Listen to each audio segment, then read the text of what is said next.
Assalamualaikum warahmatullahi wabarakatuh. Perkenalkan, nama saya Kasturina, NIM 18220057, Program Studi Manajemen S1, Sekolah Tinggi Ilmu Ekonomi STIE Keuangan Perbankan dan Pembangunan KBP Padang. Baiklah, di sini saya akan menjelaskan isi proposal penelitian saya yang berjudul Pengaruh Kinerja Keuangan, Kepemilikan Manajerial, dan Leverage terhadap nilai perusahaan pada perusahaan yang terdaftar di Bursa Efek Indonesia tahun 2016 sampai 2020. Latar belakang pada nilai perusahaan yaitu di mana nilai perusahaan adalah persepsi investor terhadap tingkat keberhasilan perusahaan yang sering kali dikaitkan dengan harga saham. Harga saham yang tinggi akan berdampak pada nilai perusahaan yang tinggi, sehingga meningkatkan kepercayaan pasar terhadap kinerja perusahaan saat ini serta pada prospek perusahaan di masa mendatang. Usnan 2002 menyatakan bahwa nilai perusahaan merupakan harga yang bersedia dibayarkan oleh calon pembeli apabila perusahaan tersebut dijual. Baik buruknya nilai perusahaan dapat mengindikasikan keadaan perusahaan itu sendiri, sehingga nilai perusahaan dapat menjadi acuan bagi calon investor dalam mengambil keputusan dalam berinvestasi. Yang kedua yaitu kinerja keuangan, di mana kinerja keuangan adalah suatu analisis yang dilakukan untuk melihat sejauh mana perusahaan tersebut telah melaksanakan dan mempergunakan aturan-aturan pelaksanaan keuangan secara baik dan benar. Kinerja keuangan suatu perusahaan menunjukkan kaitan yang cukup erat dengan penilaian mengenai sehat atau tidak sehatnya suatu perusahaan. Yang ketiga yaitu kepemilikan manajerial. Kepemilikan manajerial adalah persentase kepemilikan saham pada perusahaan oleh pihak manajerial. Manajer yang sekaligus pemegang saham akan berusaha bekerja secara optimal dan tidak hanya mementingkan kepentingannya sendiri. Yang keempat yaitu leverage. Leverage merupakan pemakaian utang oleh perusahaan untuk melakukan kegiatan operasional perusahaan. Hutang atau leverage, yang merupakan rasio utang atau sering juga dikenal dengan nama rasio solvabilitas, adalah rasio yang dapat menunjukkan kemampuan dari suatu perusahaan untuk memenuhi segala kewajiban finansial dari perusahaan tersebut, seandainya perusahaan tersebut dilikuidasi. Rumusan masalah pada latar belakang yang pertama yaitu apakah kinerja keuangan berpengaruh terhadap nilai perusahaan yang terdaftar di Bursa Efek Indonesia tahun 2016 sampai 2020? Yang kedua, apakah kepemilikan manajerial berpengaruh terhadap nilai perusahaan yang terdaftar di Bursa Efek Indonesia 2016-2020? Yang ketiga, apakah leverage berpengaruh terhadap nilai perusahaan yang terdaftar di Bursa Efek Indonesia 2016-2020?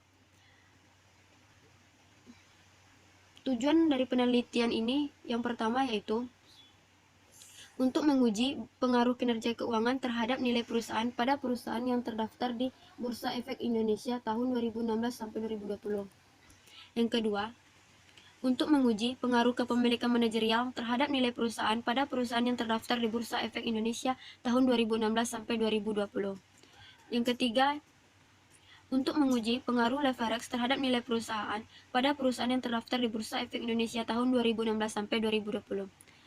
Manfaat dari penelitiannya yaitu yang pertama, penelitian ini diharapkan dapat bermanfaat sebagai sumber informasi untuk menjawab permasalahan yang ada tentang pengaruh kinerja keuangan, kepemilikan manajerial, dan leverage terhadap nilai perusahaan pada perusahaan yang terdaftar di Bursa Efek Indonesia. Yang kedua yaitu secara praktis, penelitian ini dapat menjadi bahan pertimbangan bagi perusahaan untuk mengambil keputusan, terutama yang berhubungan dengan faktor-faktor yang setara dengan variabel penelitian, untuk mengetahui seberapa jauh pemahaman dan melakukan penelitian. Bab 2, landasan teori dan hipotesis. Di sini saya akan menjelaskan tentang teori nilai perusahaan.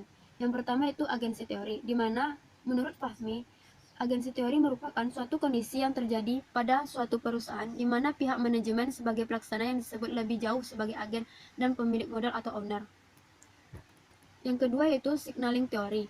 Menurut Fahmi, adalah teori yang membahas tentang naik turunnya harga di pasar sehingga akan memberikan pengaruh pada keputusan investor. Teori ini memaparkan bagaimana perusahaan memberi sinyal berupa suatu informasi yang telah dilakukan oleh pihak manajemen untuk merealisasikan tanggung jawabnya terhadap pemilik dan kepada pengguna laporan keuangan. Yang terakhir, trade-off theory. Menurut Brigham, adalah struktur modal berdasarkan trade-off atau pertukaran keuntungan dan kerugian atas penggunaan dana dari hutang. Indikator nilai perusahaan, di mana Variabel nilai perusahaan ini menurut Mustikowati, nilai perusahaan didefinisikan sebagai nilai yang dapat ditentukan dari perbandingan hasil sebagai kinerja perusahaan. Nilai perusahaan dapat terlihat dari harga saham perusahaan yang tinggi. Semakin harga saham tinggi, maka kesejahteraan pemegang saham semakin baik. Ada beberapa faktor yang mempengaruhi nilai perusahaan, namun penelitian ini hanya mengkhususkan pada faktor kebijakan pendanaan perusahaan karena faktor pendanaan perusahaan merupakan faktor utama yang akan mempengaruhi nilai perusahaan. Nilai perusahaan diukur dengan menggunakan Tobinski, yaitu Q sama dengan CP atau kapitalitas kali jumlah saham tambah DL tambah 1 dikurang CA dibagi dengan total aset. Selanjutnya yaitu kinerja keuangan. Di sini, kinerja keuangan adalah suatu analisis yang dilakukan untuk melihat sejauh mana suatu perusahaan telah melaksanakan dengan menggunakan aturan-aturan pelaksanaan keuangan secara baik dan benar. Pengukuran kinerja keuangan yang diukur oleh rasio rentabilitas atau profitabilitas dalam penelitian ini adalah sebagai berikut. Yang pertama, ROA sama dengan laba bersih dibagi total aset. Yang kedua, ROE sama dengan laba bersih dibagi dengan total ekuitas. Yang ketiga, NPM, yaitu sama dengan laba bersih dibagi penjualan. Yang keempat, EPS sama dengan laba bersih dibagi jumlah saham yang beredar. Selanjutnya itu kepemilikan manajerial. Kepemilikan manajerial adalah proporsi pemegang saham dari pihak manajemen yang secara aktif ikut dalam pengambilan keputusan perusahaan.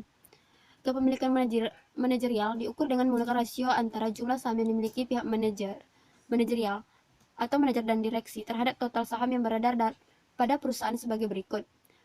Rumusnya itu kepemilikan manajerial sama dengan jumlah saham pihak manajerial dibagi jumlah saham beredar dikali 100% atau 10. Selanjutnya itu leverage, di mana leverage adalah tingkat kemampuan pada perusahaan dalam menggunakan aktiva atau dana yang mempunyai beban tetap atau hutang atau saham istimewa dalam rangka mewujudkan tujuan perusahaan untuk memaksimalkan kekayaan. Menurut Giasaton, pengukuran leverage yang diukur dalam penelitian ini adalah DAR dan WACC. DAR sama dengan total utang dibagi total ekuitas dikali 100%.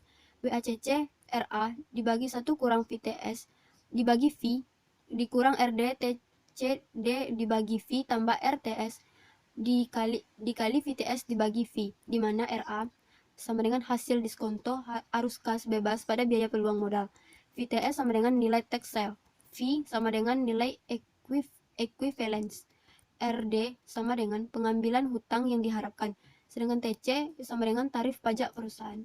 D sama dengan nilai hutang, dan terakhir RTS yaitu sama dengan diskonto atas tax sale. Hubungan antara kinerja keuangan, kepemilikan manajerial, dan leverage dengan nilai perusahaan. Yang pertama itu pengaruh kinerja keuangan terhadap nilai perusahaan.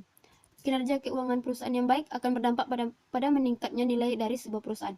Nilai perusahaan yang baik ini akan menarik investor-investor untuk berinvestasi di perusahaan tersebut dengan harapan mereka akan mendapatkan keuntungan atau dividen.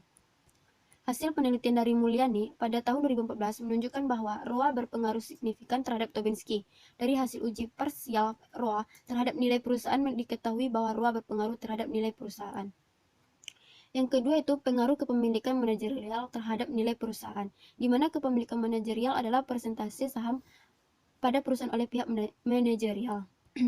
Hasil penelitian sebelumnya itu telah menguji beberapa model seperti penelitian yang dilakukan oleh Sri Sofyaningsih menyimpulkan bahwa kepemilikan manajerial memiliki pengaruh positif terhadap nilai perusahaan. Namun, penelitian lain menemukan hasil yang berbeda, seperti yang diperoleh oleh Ayu, menyatakan bahwa kepemilikan manajerial memiliki pengaruh negatif terhadap nilai perusahaan.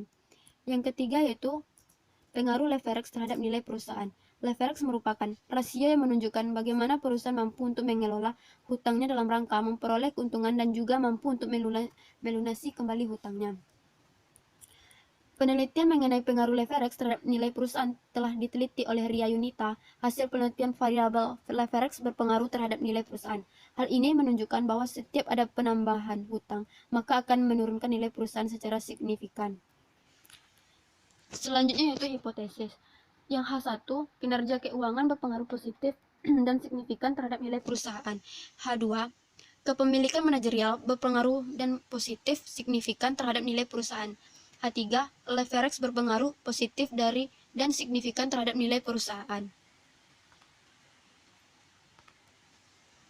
Bab 3, yaitu metode penelitian. Yang pertama itu jenis penelitian, di mana jenis penelitiannya yaitu penelitian kuantitatif. Metode kuantitatif juga dinamakan dengan metode tradisional karena metode kuantitatif ini sudah cukup lama digunakan sehingga sudah mentradisi sebagai metode untuk penelitian. Yang kedua itu objek penelitian, di mana objek penelitian dalam penelitian kuantitatif yang diobservasi menurut Spradley dinamakan situasi sosial yang terdiri dari 3 komponen, yaitu tempat, orang, dan aktivitas. Selanjutnya yaitu populasi dan sampel, di mana populasi merupakan wilayah generalisasi yang terdiri atas objek yang mempunyai kualitas dan karakteristik tertentu yang ditetapkan oleh penelitian untuk dipelajari dan kemudian ditarik kesimpulan. Sedangkan sampel adalah bagian dari sejumlah karakteristik yang dimiliki oleh populasi yang digunakan untuk penelitian. Selanjutnya yaitu jenis dan sumber data. Jenis data, adapun jenis data yang digunakan dalam penelitian ini adalah data kuantitatif, yaitu data yang berbentuk angka, atau data kuantitatif yang diangkatan atau scoring.